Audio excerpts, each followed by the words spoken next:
माझ्यासोबत ज्येष्ठ लेखक दिग्दर्शक कवी श्री कय्यूम काझी हे आहेत.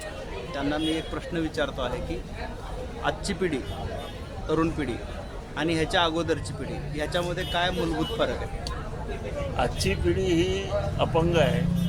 ती मेंदूने विचारच करत नाही. सगळं फास्ट पाहिजे, सगळं पटापट पाहिजे. अगोदरची जी पिढी होती त्यांना कॉम्प्युटरची किंवा अंकगणिताची किंवा याची गरज भासत नव्हती. ते आपल्या मेंदूने सगळ्या गोष्टी तयार करायच्या. आपल्यापेक्षा अगोदरची पिढी ही सगळ्या बाबतीत प्रगल्भ होती. म्हणजे उदाहरणार्थ तुम्ही घ्याल तर त्यांच्यामध्ये श्रीमंतीपणा होता.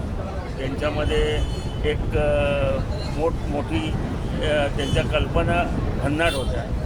पूर्वी जे लिहिलेले महाभारत रामायण तेच घेऊन आतापर्यंत आपण जगत आहोत. नवीन काय आपण बनवलं नाही असं नवीन मला म्हणायचं आपण आहे. काहीच बनवलं नाही. त्यांनी जे दिलेले आहे त्याच्यात आपण पुढे घेऊन जातो. अजूनही आपण त्यांचेच गुणगान गातो. म्हणजे उदाहरणार्थ छत्रपती शिवाजी महाराज यांचेच गुणगान गातो. आपल्यातला कोण तसा निर्माण नाही. फक्त मावळे तयार होत आहे.